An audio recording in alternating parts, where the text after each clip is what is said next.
The Great Christmas Light Fight is on! Ho, ho, ho!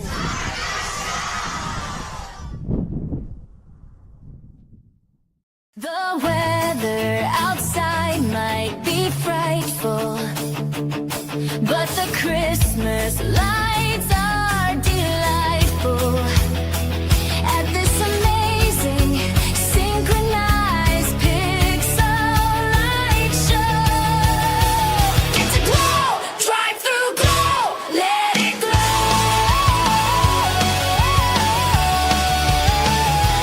let it glow.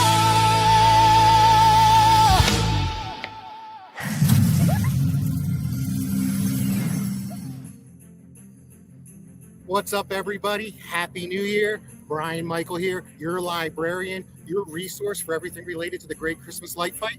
And I was getting so bored just sitting around after Christmas, I had to do something. And why not see more Christmas lights? Yes, it might be January 3rd, and it might be 31 degrees outside where I am, but there's still Christmas lights going on behind me. We're going to talk about those in a moment. I am here in Sicklerville, New Jersey, Washington Township. Somewhere out here. I know I went over 3 bridges to get here from Philadelphia. Yeah, that's because I went the wrong way. I had to go over one and back one. So there's $8 in tolls. But I made it here. I am outside of Glow, which is the brainchild of Dan Usaki and his family. And this is an example of a display that's gone from a residential light fight champion to a commercial venue. And we're here for their last weekend. So if you're local, you might be able to get out here tonight or tomorrow night and see it before next year. And I'm going to have a great interview with Dan today to talk about everything related not only to his show, but his experience on the Great Christmas Light Fight, which just happened to be the same season that our family was on the Michael Family Christmas display. So with no further ado, let me bring Dan in and let's talk about some pixel lights, which is something I don't talk a lot about on my show. I'm a traditional guy, but I love me some pixels. And Dan's going to tell us about how he got his pixels from residential into the commercial space. So no further ado, let me bring in Dan Usaki from Glow. Come on in, Dan. How's it going, man? All right, my Hello, friend. everybody. Dan Usaki, the man, the myth, the champion, the guy behind Glow, along with his great team. And we'll meet some of his team throughout this episode. So everybody that knows and seen my show, this is just unscripted fun. And we're here on the last weekend of Glow, and it's the start of the night. It's cold out here. We got cars starting to come through, but we're going to talk about a couple things tonight. And the first one is I want to talk to Dan about, it's a light fight experience. It's a show about light fight. And I want to know what Dan's experience was on light fight. So Dan, before we do that, just tell me about yourself. Where are you from? What do you do? How'd you get into this crazy hobby? Got it. So, no computer engineering designer back here.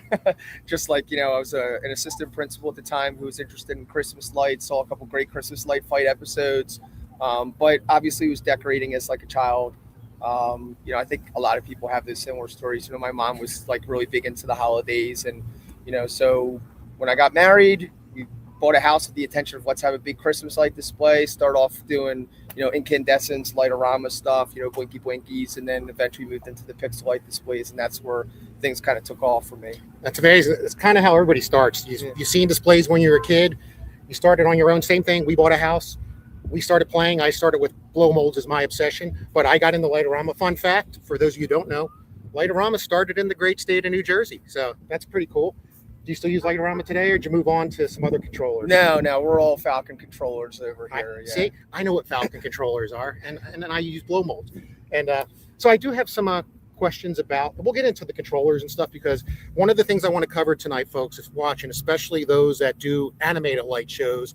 And I know a lot of people from the community groups that I'm in on Facebook have moved into commercial venue. I'm going to have Dan share some experiences, how you get into doing something like this if you want to. Maybe some of the pros, cons, pitfalls, things to think about if you ever want to do it. So stay tuned to that. I think it's going to be a great experience. Dan, all right, light fight. Let's talk about light fight. Aspirations to be on the show? Did somebody nominate you? Did you apply? What happened? Yeah, I think honestly, I never really aspired to be on the show. I think what happens, maybe this happened to you too, was you're kind of just like decorating, and you're into the Facebook chat rooms eventually, depending on what your art and skill is. And then eventually, like somebody in a great Christmas light fight cast asks about your house, or starts poking around, and then people start chirping up like, hey, that's you, that's so and so. So I ultimately was like tagged in a post with some producers, and they had asked me if I was interested in coming on the show, and then gave me all the interview stuff. And then, oddly enough, after going through all that, they rejected me the first year and said, like, hey, your house isn't bright enough and whatever. I'm like, really? Okay, interesting. Yeah. So if you're not familiar, and I'll show a little clip later, but Dan's show, if you're trying to put together who's Dan besides Glow, just remember on our season 11, episode 5 is where the Uszaki family was featured.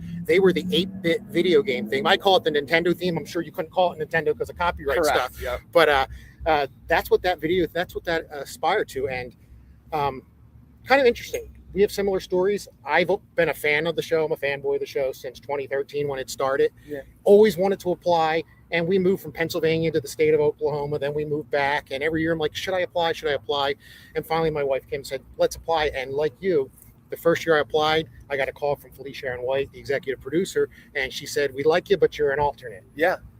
On the flip side, I don't know if this is the same as your experience. We were an alternate for 2 weeks. Then we got a call back and said, we now want you on the show, which gave me a very condensed time to get set up, so many of you that are getting ready to set up for season 14, potentially, you're going to be doing it in the old format next year, filming right around Labor Day, and then it'll air that season. So did you have AJ Rochester as your casting associate, or do you know the name of who was calling you? Yeah, so AJ was communicating with us in the beginning, and then I think she took a break from the show for a little bit, and then we had somebody else stepping in. So we had a couple, Christina Mayorga. Yes, yeah. Christina Mayorga was mostly who were communicating. Yeah, so Christina's great for a couple of reasons. One, she's definitely helps on the casting side, but she also helps on the copyright side, which is a big thing. Yep. And then most importantly, if you win the show, she helps get you your check. So that's fun too. Although the trophy's a more important thing, and we're gonna see a light fight trophy here in a moment. Dan, how did you come up with an 8-bit video game theme? Why that format? I always said, I always listened to the kids in our family when it came to decorating. So at one point in my life, there was we were doing a different theme every year. And then finally I got to a point where it's what can I do and just kind of make it better every year? Because I got sick of throwing away things and putting them on Facebook Marketplace and everything else. So one day I was sitting there on the couch, and a bunch of my nephews and nieces were playing video games. And I was like, let's do the video game thing. And I started looking at stuff that was video game oriented. I was like, oh, that would look great in Christmas lights. And there's so many funny stories of things I was looking at that I was like, oh, that looks like a singing face character. One day there's a USB flash drive sitting on my desk, and I'm like, that looks like 2 eyes and a face. I can literally make a large USB flash drive and put it on my house. Yeah, it's funny where you get your inspiration from. And let's face it, video games are popular. I mean, I grew up when Nintendo first came out, and I did beat Mario Brothers. I made it to the boss level. You had the multiple levels on nice. Your but I don't really play anymore, but my sons and my daughter and all do. But it's definitely viable, and I think it really appeals to a lot of people. Have you gotten any feedback, though, it wasn't Christmas? Oh yeah, all the time. Yeah. I mean, especially when our episode aired and we won, there was you get the GCLF hatred sometimes comes out. It happens.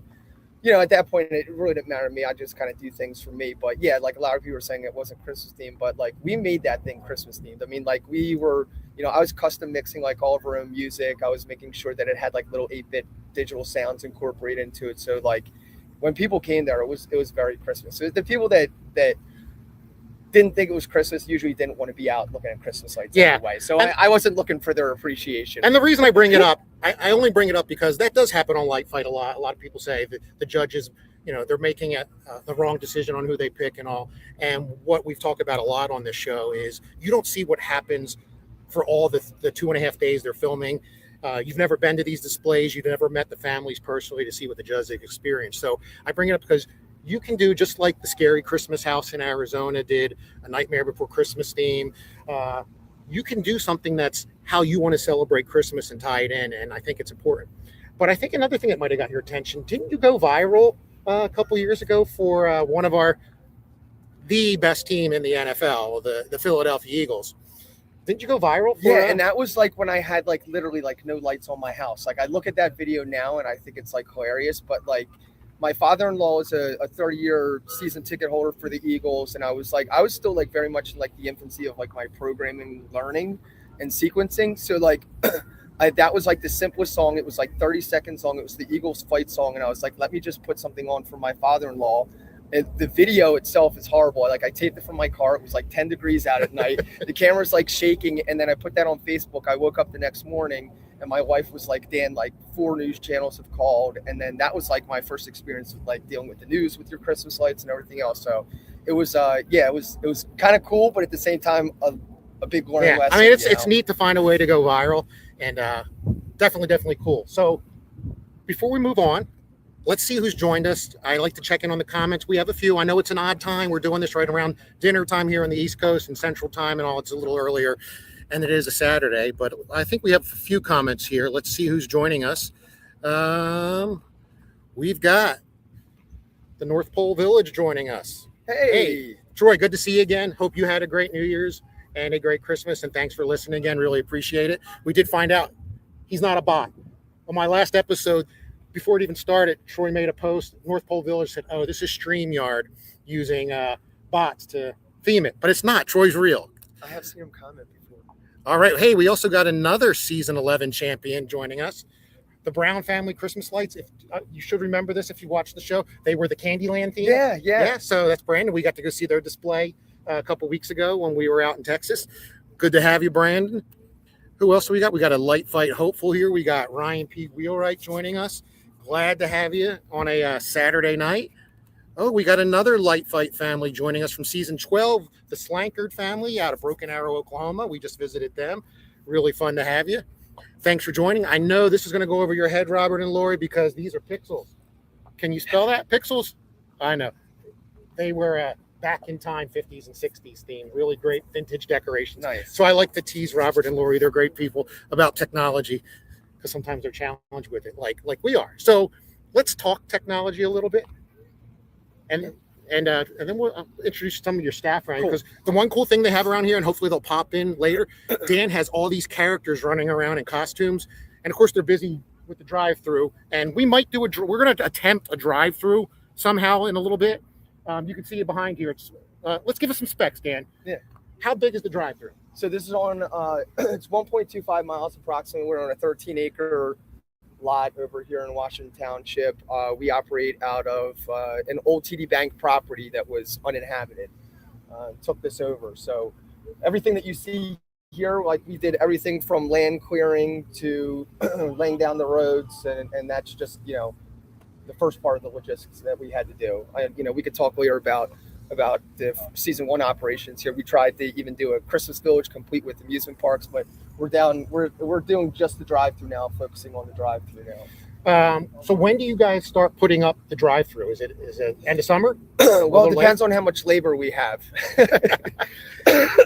If we're going with a small crew, it can take as long as like 4 to 6 weeks. And we've because we do a Halloween show and a Christmas show, we've showed that we can do a quick changeover in about 3 weeks if we're labor intensive. So. Which those watching who want to do a drive-through, if you're not doing one day, or if you are doing one and didn't know about doing a Halloween version, Dan does do that here and is able to turn it over quickly. And I think some of that might tie to partially once you lay your technology out, your controllers and your main lighting, you have a lot of Coro props, correct? Yeah. So Coro props, obviously you can have dedicated Halloween props, or you could have Christmas props, or there's ones that'll work universally, like arches and fans and things of that nature. But out of curiosity, so if you go back and watch Dan's episode on his residential home, he had a lot of custom props. Does that carry over into here? Do you still have a lot of custom props here? Or have you been starting to use some of the Coro shops for your supply? So we make all of our own props. We don't buy any props from any of the manufacturers. We invested in a CNC machine, a large flatbed 4x8 printer. My background is a little bit in graphic designing, so that's kind of like how I got started in this industry. First from my house, making residential props locally, and then buying the equipment to eventually do that. So, the 1,200 plus props that you see here at Glow, they're all made in house. And yeah, that's pretty it. Yeah, I know a lot of you don't have to make your own Coro props, but if you go back and watch Dan's episode, you can definitely see the ones he made towards the video game theme. And it's just interesting to see. I think what's really nice about being able to make your own props is, in the traditional world, everybody says all the blow molds look the same or the wireframes look the same. You're starting to see that Kuro props, even though you can do a lot with the lighting on the prop, depending on how you map it, the props start to look the same, in my opinion. So it's nice that you can do something different and change the theme easily every year if you want, customize it. You probably get a lot of sore fingers on pixels. How do you handle that? No, I don't, man. I learned very early that you're supposed to use tools when you do that. So, like a couple blisters later and a wife that was always willing to help out, I was like, I'm going to make sure that we have pixel pliers. And I was kind of using like needle nose pliers before pixel pliers even existed, like to help put that stuff in. So there's a lot of great light shows that have been on Light Fight. Matter of fact, 3 won this year. One was the Hack Family, which is over in Pennsauken, not too far from here. Yep. And it was the year of the light show on Light Fight, which I don't know if you know this or not. A lot of fun fact for folks watching the show. Generally, the mix overall, because the Librarian has done all this work and the statistics, it's about a 70% traditional displays that have been on the show versus 30. And then if you divide the light shows into AC lights like Lightorama to X lights, if you will, pixels, it's about 15-15 split. So roughly. And pixel displays do win. Yeah, they do. But public service announcement, whenever I see people battling over what's better between pixels and traditionals, I just tend to run away from that drama because, even now, when we go out, with my family and stuff and look at Christmas lights, I have such an affinity towards the traditional light displays. That's where I started. We have even over the last 3 years incorporated more traditional elements, in-can things, because I just think it's an important part of Christmas. So I've gotten more towards believing, I even said if I was ever going to do my house again, which I really don't want to, but if I was ever going to, it would probably be an all incandescent display, just because of, I've seen what some other people were doing and I was it opened up my eyes. I think I didn't fall in love with the pixels as much as I fell in love with the linear part of it. And then once I started people doing organized in cans and stuffs with big C9s and C7 bulbs, I became attracted back to that. So I just think I appreciate all Christmas displays of all kinds. And that's the same thing with me. I've talked about that a lot, that I like a lot of different displays and traditional pixels. I've gone to a bunch. I use Lightorama still in my show today. I've had a lot of the pixel vendors try to even offer me pixels, and I just haven't moved that path because I think when I do it, I either want to do a full switch or find a big way to incorporate it without just having the odd one man standing. So yeah, you could start with a mega tree and then you could start with some house outlining, or you could just have one single prop that means something to you. That's kind of what I did. So yeah, good advice. Hey, get your comments in, hit the like button, hit the subscribe button, and follow us on Facebook and on YouTube. Please share as well. Before we move on a little bit, hey, look, you see a character running back here, directing traffic. At least I think you can see it right there. What do we got? That's Bumble. Oh, it's Bumble. Hey, Bumble. By the way, the other cool thing Dan does here, before I want to ask him about, it takes a team or a village to do something like this. I want to introduce some of the team, but it's so fun having these characters running around. But Dan also, as part of his venue, when you buy tickets, I'll let him talk about it more, or one of the staff can talk about it. There's different packages depending on what you want to do. There's VIP packages. Dan also does merchandising. So there's light up pixel swords, there's popcorn, there's cotton candy, there's all kinds of cool things. So is that something that somebody thinking about doing a drive-through should consider as well, or is there challenges with that stuff too? Yeah, no, absolutely. First thing I'm going to say is if you're out there and you happen to stumble on this video, today, tomorrow, years and years from now, and you have an interest in doing some kind of a commercial display, the hardest thing for me was just finding reliable resources. So if it's okay, I'll just throw my email out there. Yeah. Dan@visaglow.com. If you send me an email, I'm more than happy to mentor somebody, in the process of everything that went down from permitting to logistics to, just background, budgetary planning, fiscal planning for, from start to finish. But yeah, this is a larger scale operation. I spent close to 3 or 4 years just going to different drive-thrus, seeing what I liked, seeing what I didn't like, and taking notes, and then finally coming up with a plan to how to fund it and how to make it all happen. And the location becomes one of the biggest things. But we're a seasonal operation with 100 plus employees. We're a 70-day operation. This past year we had 3 full-time employees, working 12 months out of the year. So it's like anything in life, it can grow up. It can grow very quickly. And sometimes, you know, like as Christmas light fighters and stuff like that, like that's not the direction that we want to go into, you know, like it becomes like oh man, I just want to have Christmas lights and have fun. So, you know, I have like a lot of knowledge and data and background to help anybody that's, you know, even if you just have questions about it, something that you're kicking around, because I know I spent years just kicking around and thinking about it even before we were on the light show. Yeah. So if you didn't get Dan's email, what was it again? Dan@visitglow.com. Or just send me a message and I will get you connected with Dan. But Dan is a resource. He'll gladly help you out with some advice if this is something you're looking to do. And I know some of you residential displays are looking to do this. Like I shared with Dan, they're not in his market. So, but I'm sure there's plenty of drive-thrus around. Hey, Dan, but we talked about a team so they can get back to work. Yeah. Why don't we introduce somebody? If you want you to have them come around here, they can just pop in here. They'll pick up on our microphone here. Yeah. And you can just tell us like what some of them do. And, Sure. I I just think, you know, like anytime anybody starts a business, right? Like as an entrepreneur, like you do everything in the beginning, right? So I've been fortunate enough to just pick up some really nice, helpful people along the way. So, you know, the first person I want to introduce you to is Shelly. Shelly's like our marketing person. Anything that you see on the Glow website page, you know, any of her social medias, anything like that, Shelly is it. She's also like our liaison to like social influencers and contacts. And, you know, she's done... You do a lot of other stuff that I I'm do not a going to lot. mention. Ticketing and everything. yeah. You know, but like it's a big job, and it's like one of those things that you think that you can do because when you go from a residential to a commercial display, you're used to posting about your own show, and it just becomes like, you know, daunting. It's got to be number too of much. messages and things coming in. So what is one of the most fun experiences you've had, at least this year, and this season of Glow? We had a puppeteer come through. So we had Harry Wildball. He's called the Bald Spot on Instagram, and you can go follow him. He came through 2 times, and he was a blast. Like he came around. He was a little beach ball puppet because he does a lot of content in Wildwood, New Jersey. If you're not familiar with that, Jersey Shore, it's a big place.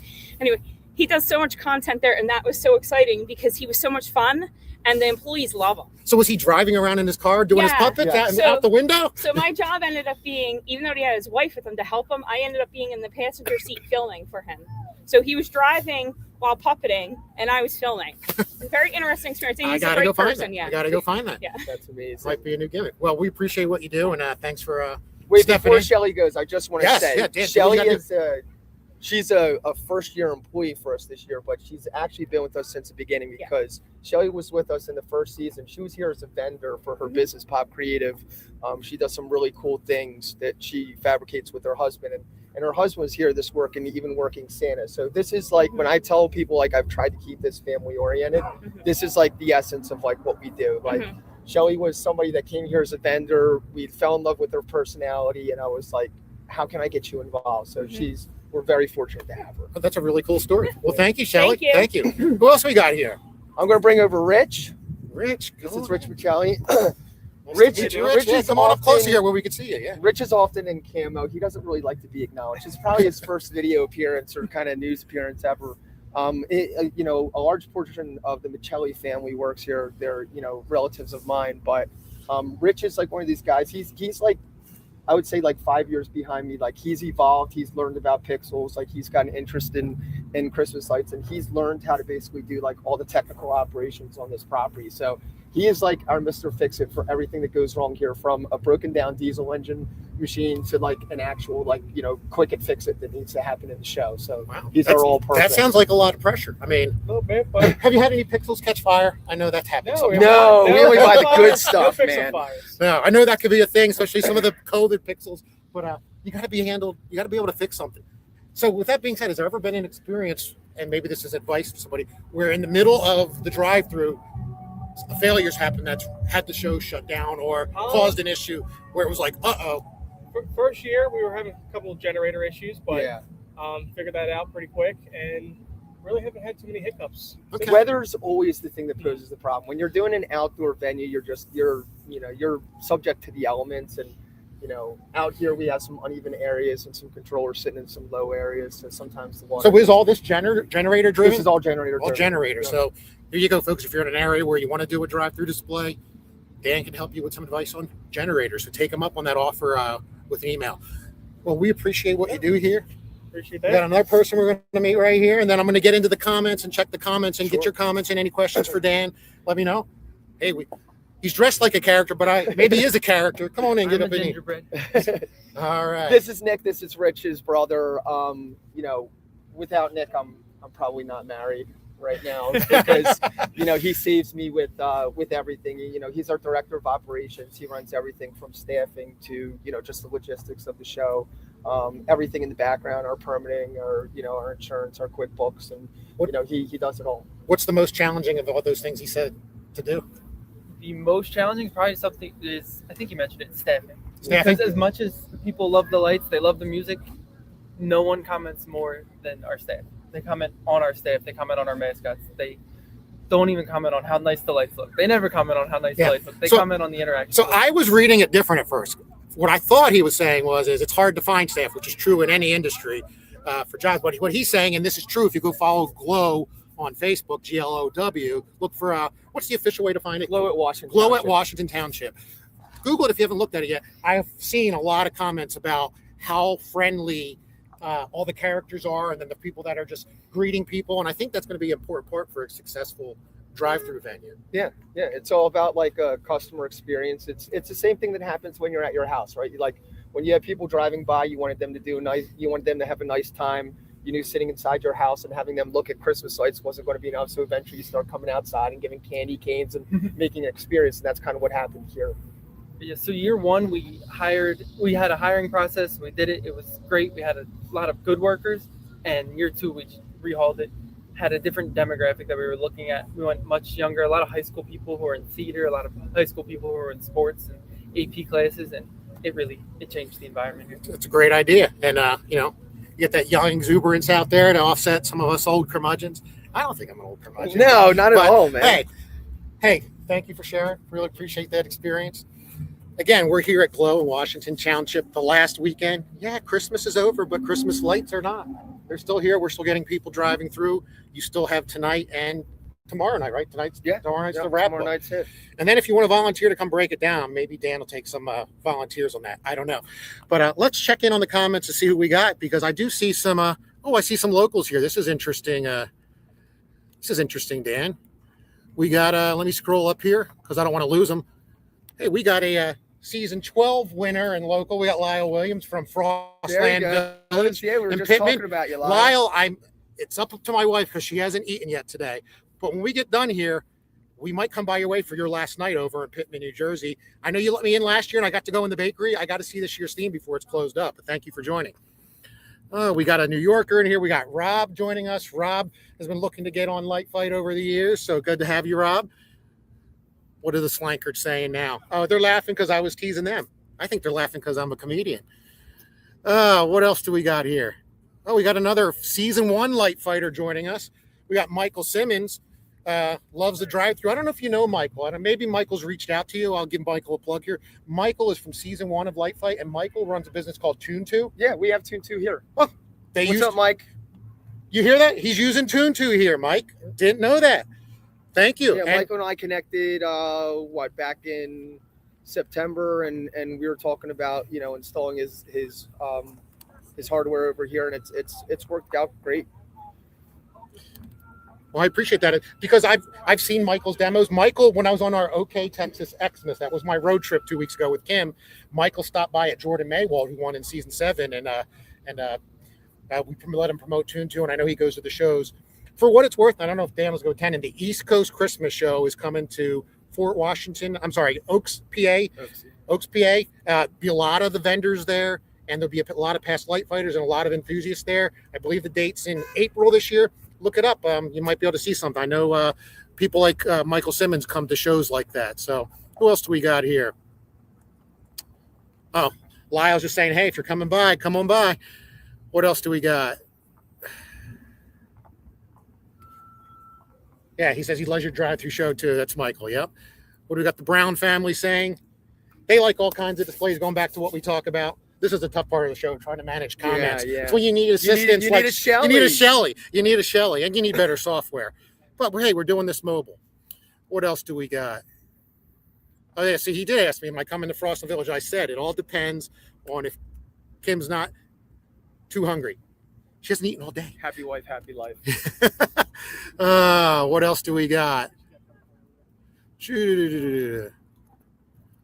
All right, I think we're good right there on comments. If I missed any, get them in. I apologize. And hey, I want to take a real quick break. I'm going to show a little video just in case you're not familiar with the Uzaki's original display. I put together a quick 1.5-minute video. Give us a chance just to talk about what we're going to do next. And I think what we might try next, if you want to try it, is we're trying to figure out how to go around the drive-thru. Let's go. Let's do it. So I gave Dan a link that he has to log into.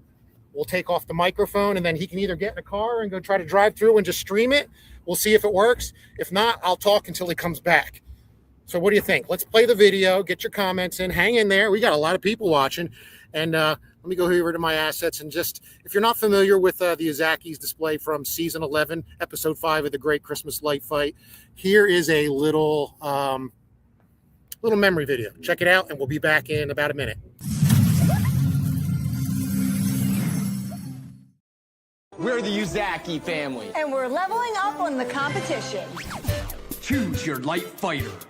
Dan. Kim. Chase. Charlie. Let the video games begin.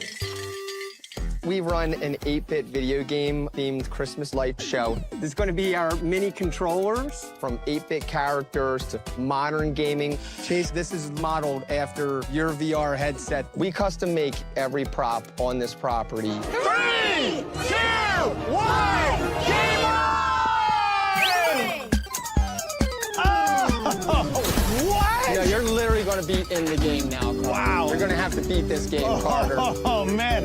Level 1. That is so retro. Begin. I feel like I'm in an old school video game right now.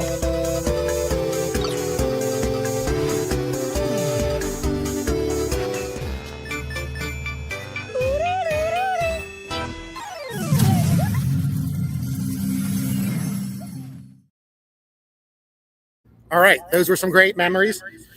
We're echoing a little bit here. Dan's going to move. We're going to get in a car and try to drive around. So if you see me disappear on the screen, we've never done this before. I'm going to go with Dan, and we're going to. I'm going to hold his phone so he can drive, and we're going to go through. But let me make sure I add Dan to the stage first, and let's see if this works. Dan, where are you? There you are. I'm going to add you to the stage. And we are going to put you up there full screen. There we go. Let me take this mic off. We'll be Behind right the back. scenes, I have. All right, Dan, why don't you get in the car and I'll come pick me up. Okay. All right, while Dan's doing that, give us a second here. While Dan's getting ready, I have my mic here, but I'm going to take it off because it'll echo when I'm in the car. And we're going to try to drive around. We're going to go through the drive-thru. But if we get logged off, I'm going to have to run back to the computer and get it working again. So Dan's getting in the car. He's going to come pick me up, and we'll give this thing a try. I don't know what Dan's car looks like, so I'll have to figure it out. All right. Oh, I see people driving by with their glow sticks over here and their swords. Is this Dan's car? No, that's not Dan's car. All right. Hold on. I got my microphones here. Oh, no. Dan just turned off.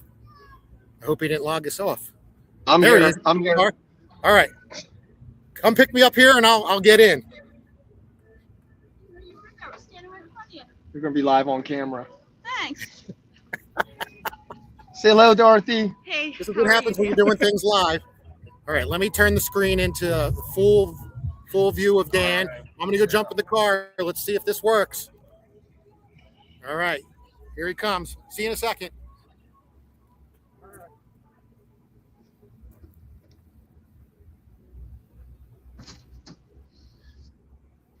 My messy car. You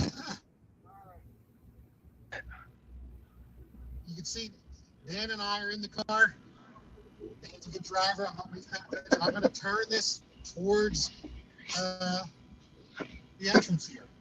Hopefully you can see. Yeah, so like you start off with this large custom truss entrance, and we have video wall panel all over it, and kind of like this year's display was the Tinsel.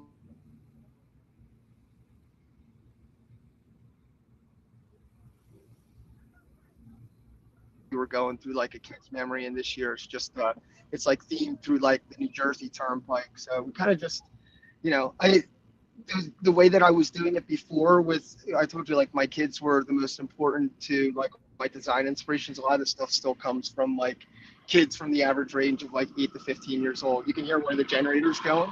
So the kids do help design some of the props. Yeah. And all of this is on the radio, so it's attuned to. What's our station we're supposed to go Our to? station's 97.7.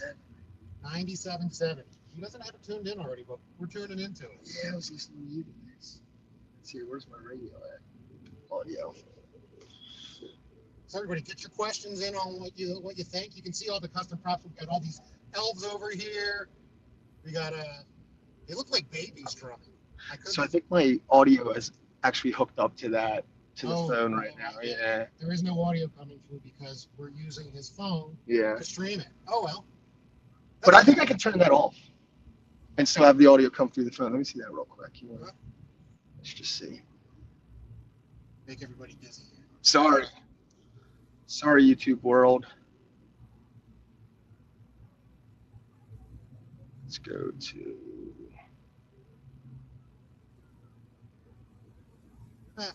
Yeah, it doesn't work. Yeah, you're back on. We'll figure that out next time. It's more important to go get the tour. All right. That big trumpet, I guess. Yeah, and the big clarinet over there, and the big banjo. So one of my things that like I've always loved, like in any decorating, is just larger than life things. So like this guitar it's actually 40 foot wide. If you put that up next to like a 40 foot long trailer, I mean it powers over it. Wow, that's what's deceiving when you're out in these big venues. Yeah. You got these big props, and they're way bigger than you think. That wagon's cool. Right, like look at that music note right there. Like it looks so dinky. Like that's 4 foot tall. it's like nothing out here. But yeah, so this is all custom built by us. Like every pixel, the ultimate design, and then the fabrication. A lot of times, just like how you're going to rig it becomes an issue. Yeah. See, Tom Betgeorge is not the only one with a guitar. That's true. That's true. He had his nice piano and his drum set at one point. Yeah, we were talking off camera, Brian. Like what was interesting about season 11, which I think is probably never going to happen again, was we were part of the COVID crew, right? So like we missed out on the the big rousing, crowd of people that were there. We had some really interesting things happen during the episode. All the regulations that we had to go through. This is all part of this is like the one section that's part of my original display. Yeah, there's the Mike Tyson that was on. I'm sure you couldn't say Mike Tyson, but Right. Yeah, we called them boxing characters. But yeah, so like this is like all the Nintendo controllers and the PlayStations. If you look closely in at them, because I was designing them, you'll see like a lot of the names were changed to like Play Stallion and different things to just avoid the copywriting. we're passing turkey legs. Never seen that in a display. Yeah, so this is like you're going to the turnpike and you're about ready to get with your family. So you're going to have your pie and you're eating dinner, and of course, if you're with family, you need lots of alcohol. So. Yep. So we got there all your wine glasses, and hey, it's a Jersey thing. But it must. How many controllers are out here approximately? There's 140 plus receivers right now. 140 receivers. Yeah. You said they were all Falcon? Yeah. Everything's from everything from our main controllers to our differential receivers to everything. We're an X Lights. We're an X Connect display, so we use all X Connect extension cords and pixel endings. And Everybody loves a tunnel too, going through a tunnel. Yeah, we got a couple of those. There's 3 more on the other side. Oh, he's not lit right now, but there's our favorite player, Jason Kelsey. Yeah, Jason Kelsey was having some problems earlier this week after we got hit with those 2 days of like crazy storms. How is it out here with all these windstorms? I mean, is it a lot of It's brutal, man. A lot of brutal. Yeah, because you're out in an open field and everything just kind of changes. I think what's really cool about this display too is kind of just like the configuration. We didn't do like a simple snake pattern, so like we're getting ready to like loop right back around by your computer in a second. Now you laid roads, so do you, for the most part, unless you need a change because you find it logistically better the next year, are the roads the same once you got your layout? Yeah, once they had that, so after the first year when we got rid of the village, that's when we were able to take our drive-through from, a 1 mile to a 1.25 mile, and the 0.25 mile made a big difference. Um, obviously I like all my old school stuff. I'm very nostalgic. I got my VHS tapes and my floppy It's disks a over floppy here. disk over there. Here's we just passed one of the, I'll call it a controller that look like Nintendo. We got some boom boxes, I think, coming up here. Yeah, we got the Christmas story leg lamps. And then so again, like this is like very much like if you think of this as like the mind of a child, like, this is how sporadic and spontaneous it can be. So like one day I was just sitting there taking down notes. Now we've changed a lot of the configuration this year again, but like I would just like sit there and I was like, what do you guys like? And it's like they went from telling me about how much they like the Christmas story to how much they like Star Wars. So that's why you see like all of a sudden like the Death Stars in here. So like now we had to like program like this area to like, okay, let's make like a small space scene and like, something with cars on the right side. So we really tried to appeal to like every child's interest when they come in here. So at some point they're like, this is great. I finally got to see Lightning McQueen, or I got to see, the Star Wars Darth Vader guy I was looking for. And those just joining in on our little tour here, there normally is music playing, but we're idiots with technology. And we somehow linked up StreamYard to Dan's Bluetooth system, so we can't get into the music, but we'll figure that out next time. But he does use the Tune2 app to stream the music out to through the light show and through the drive-through, so everybody gets to. Now, do you ever get people like you have to tell them to turn the radios down or anything? How's anything with that noise regulation that somebody wanting to do this should think about? No, because I mean, for the most part, like when people are doing that, I mean, it's usually like a jamming out kind of night. So it's not like it's one person. It's going to be several people doing that. And at that point, it's not really like an issue. We've had like other incidences, like where people just don't realize that you're driving on gravel, so like they want to like hit the gas real hard and kick up rocks, and it's like, yo, like we're not driving on asphalt here. I hear some kids. That's probably my microphone's back at. I think it is. It's picking up on your computer thing. Hopefully nobody's saying anything inappropriate. Not in this one. This is like I left the microphones live over by the laptop, which we just passed. So how far are we through approximately right now after that few minutes? What do you think? when we get towards this final turn, we're going to be about halfway through. We're probably about a third of the way through right now. This is playing like I can tell just by the sequencing right now, this is one of our Mummers Day songs. So, we've got like a lot of Mummers hits here being in the Philadelphia region. We come up around here. Yeah, for those watching, if you don't know what a mummer is, we just had on New Year's Day. Do people not know what the Mummers Parade? It's a bunch of people dressing up in costumes and playing string band instruments. Google the Mummers if you never heard of them. It's very interesting to check out. It's a Philly, Jersey thing. Like the mega tree here. Is all your mega tree custom built as far as the structure? Looks like a radio tower. Yeah, so it's not. It's actually a truss system. Like when you come around, you can see like it's 60-degree truss system on the bottom, with two dedicated controllers for both of the halves. So like you'll see, it's pretty robust design that we got. Very cool. Yeah. Got a line of cars here going. If you can't see through, I'm looking, shining it out through the screen. It's nice to be warm, by the way. Yeah. My toes are numb. When I watch back the replay, I'm sure I'm shivering. There's some singing faces, a couple themes. Very cool. Golly, it feels like we still got a ways to go. I mean, you're definitely getting a nice long experience.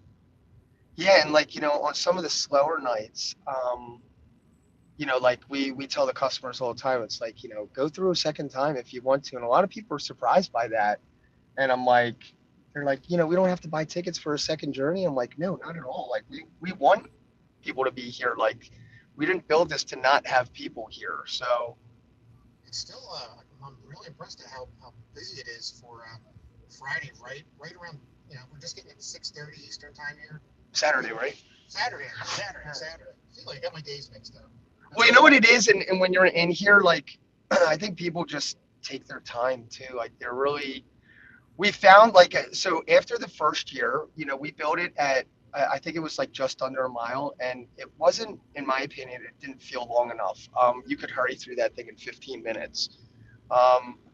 Like on this, like with this one, it's like perfect family time, right? Like if we started talking about building it up to like 1.5, 1.75, it almost seemed like, maybe like the people would just, yeah, maybe it's too long. Like people don't want to be in the car with their kids that long. So, like we feel like we got some good stuff. Yeah. So logistically, do you find there's from the infrastructure, laying out the wiring, and after doing this, this is your second year, right? Yeah. No, third year. Third year. Do you find there's one better way to run cabling or anything like that? Any kind of advice there?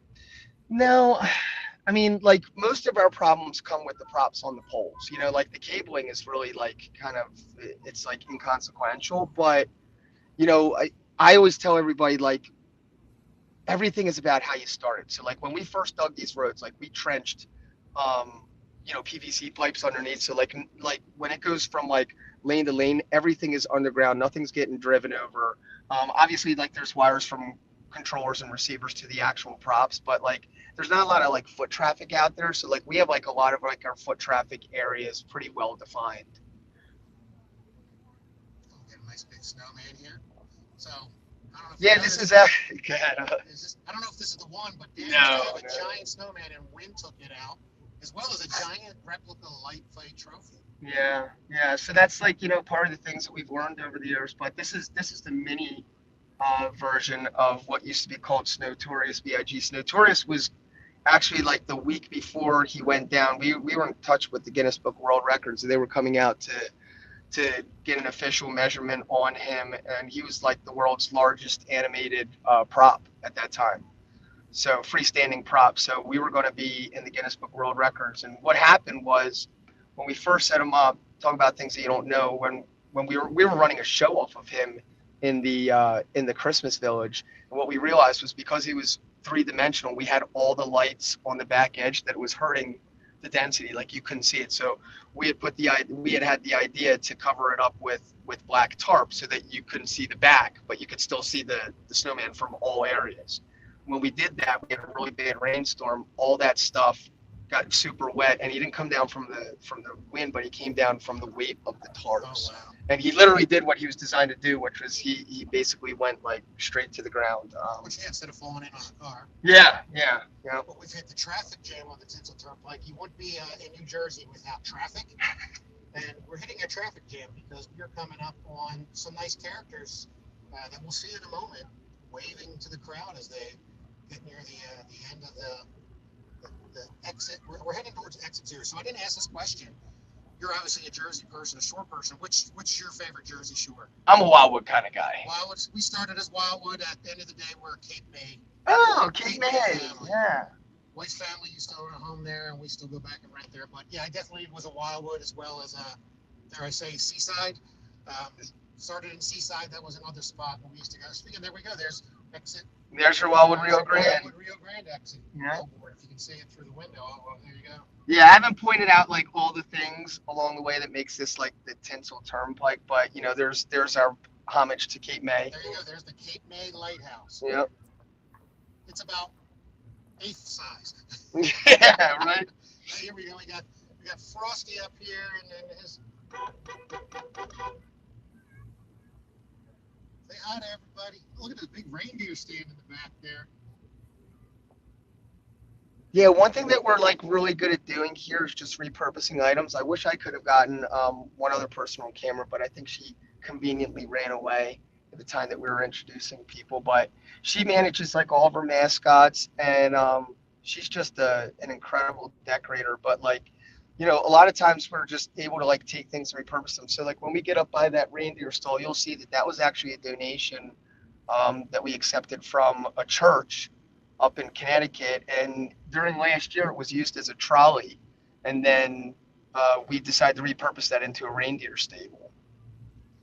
It used to be a Mr. Rogers trolley. Oh, Mr. Rogers trolley. Yeah, specifically for Mr. Rogers. I guess they were using it in a parade of some sort or whatever. But and then we always try to do different things. Like last thing I wanted to do was just put up the same display every year. So this thing is, you're going to see some of the props still the same from year to year, but like, we will go back to our manufacturing plant in Swedesboro, and we will start cutting and printing brand new props for next year, by the end of February. Very cool. I would think you want to carry some over, which makes sense. Yeah, I mean, we can Always use say it, flaws, but there's things that just make sense to have every year. yeah, Unless you're going for a total theme revamp. yeah. Now this might be a little bit confusing to you. Oh no, it was back there. This is the coal mining area for all the bad kids.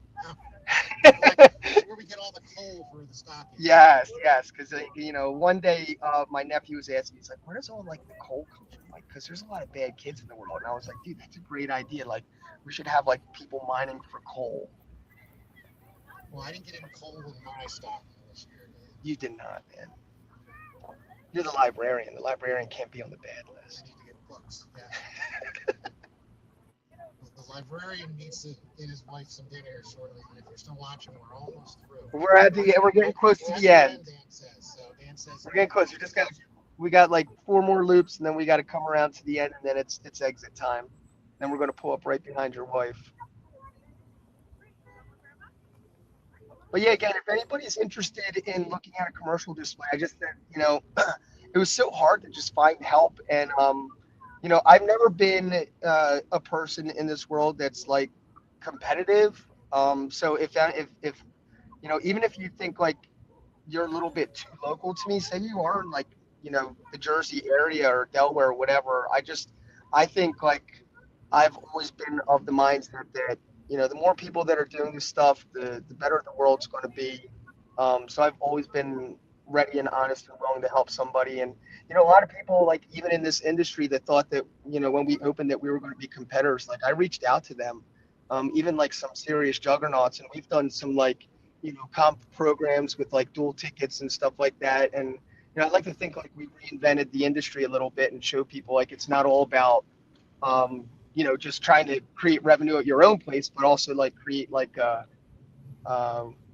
camaraderie amongst the people that are doing the same kind of entertainment venues.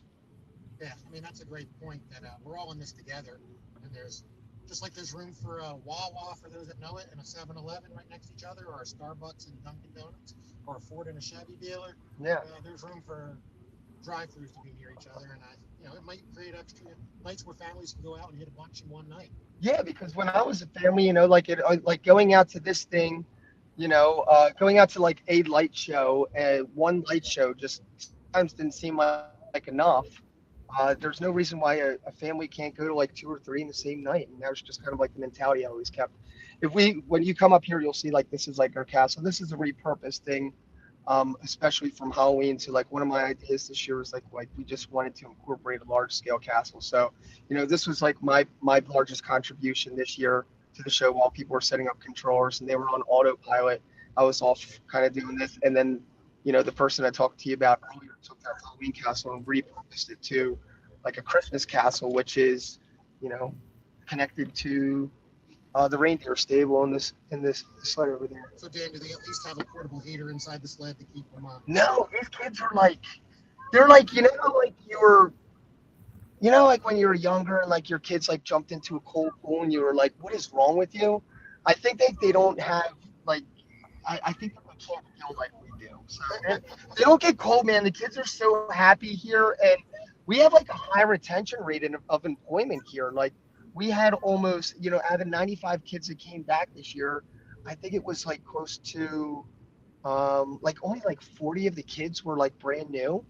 So that means like we're doing something right if people want to come here and stay here. So, yeah, it's really good. And they're gaining job experience, making some money, of course.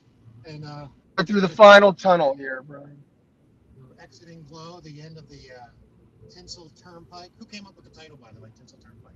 Tinsel Turnpike was by one of the Michellis this year. Okay. Yeah, I think actually, I think it was like a bunch of us together just kicking around ideas. But yeah, and then next year we're going to have a different name and we're going to retheme this whole area. already got, just like everybody doing their residential displays, ideas for any new props that you want to share? Or is that secret? Got to wait till you come back next year. No, I'm an open book, man. So one I'll just let you. One thing that we always have to have here is the nativity Got to scene. have So it.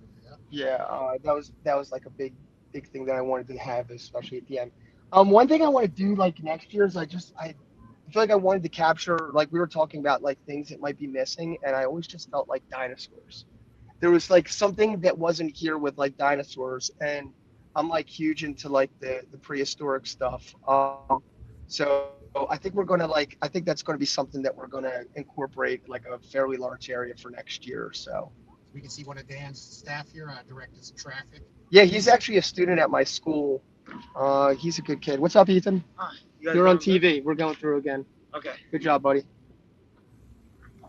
that? Doing his job with the traffic control. Really great thing. Folks, we're heading back. I'm going to get in front of the computer. We're going to wrap things up. Final comments, questions. And then we'll talk about what's next. But really cool drive-through. Never did it. We're still streaming, so it worked, Dan. Yay! Awesome, man. I'm happy. Coming up with my wife, Kim here. Kim's here. We'll say hi to Kim as we get over. We did give her some treats, so she's not starving, just so you know. She did get some treats. So I'm going to take Dan's phone and get around, but we're going to have Miss Kim say hi. Why not? Why not? Oh, they're playing Mummers music right now.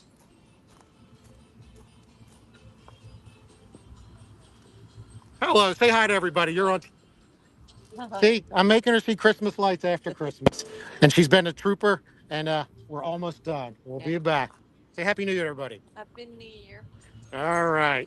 All right, I'm going to give Dan his phone. I'm going to go get the... actually, I'll probably have him log off of this so we don't echo once I get over there. Yes, sir. And bear with me.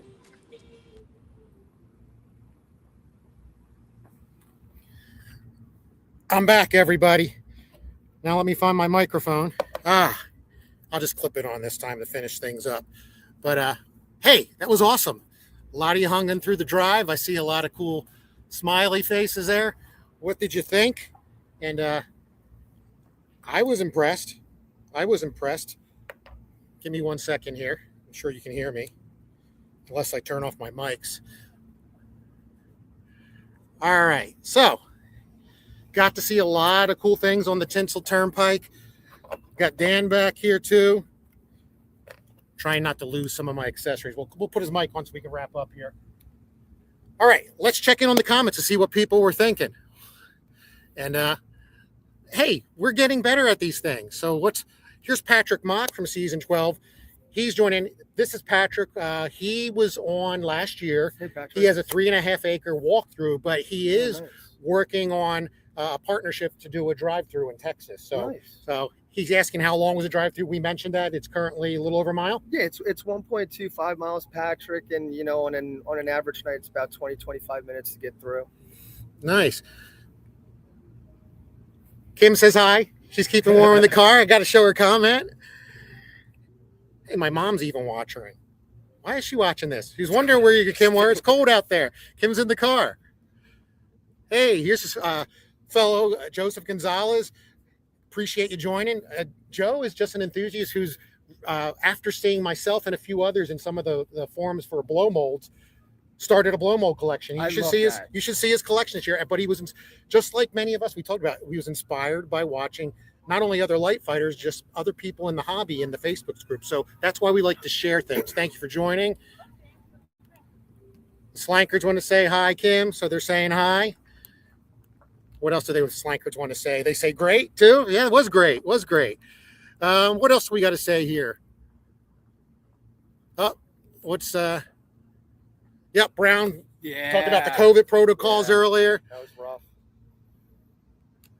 There you go. Brian should turn on the tube too. We tried to figure that out, but because Dan's phone automatically connected to his Bluetooth, it was picking us up talking, so we had to disconnect. The show had to go on. Yeah, the show had to go on. By the way, I did not get in the wrong car, Rob. I was trying to look, and we did get in the right car. Thanks for watching there. So, hey, appreciate all the comments, and I'm going to try to kind of move on a little bit. Just the last couple of things I want to share besides thanking Dan for taking us through. You know, Jersey is been a hotbed for light fight families.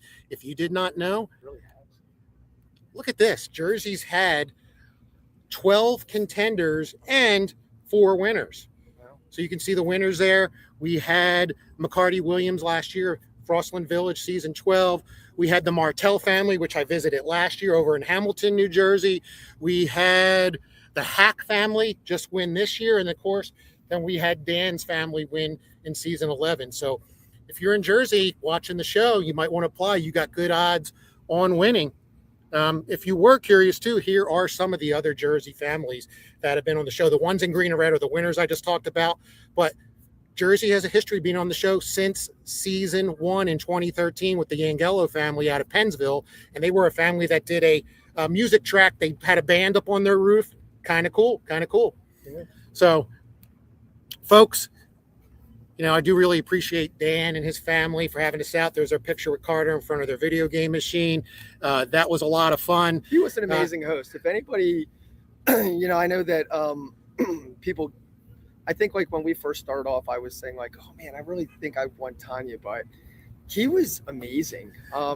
We had so much fun with him, and, with the COVID protocols, like at one point, I think one of the production people was like, hey, you can't go into that garage to play the games with them. And he was like, I'm playing the games. Yeah, we kind of had the same thing when Tanya came out. No, you can't do that. You can't do that. You couldn't have food. I wanted to get a big spread of food for people, like a Philly food. And we didn't. But then the family that was on us, the Manfred family who did a light show, they had a big spread of food. So I was like, well, wait a second. Yeah. How come I couldn't have food? But yeah, those were some memories of Dan's experience. And I'm sharing this one in case you've never seen this. I was hoping to see it. It's here.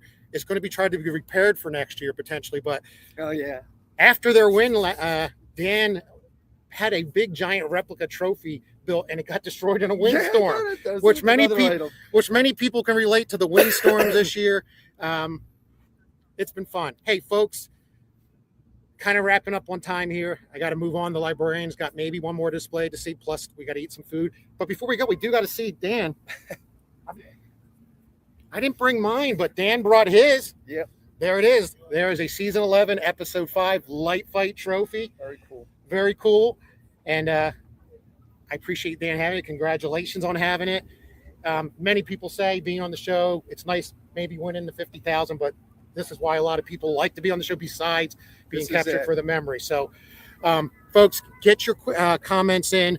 They'll always be posted there. If you want to learn how to get into a drive-through, Dan, more than willing to help. He shared his email address. Share it one more time, Dan. Yeah, Dan@visitglow.com. Just reach out. I'm more than happy to, connect with anybody out there. And like I've said, I'm where I'm at today because of like a lot of different mentorships and being in the Facebook chat rooms. And, I used to be heavily involved in the X-Lights rooms and, not so much anymore. So if there's a way for me to help out another individual still, I think that's an important part of what we all do. By the way, I'll throw a plug out there because I got to go last year and I am in Jersey.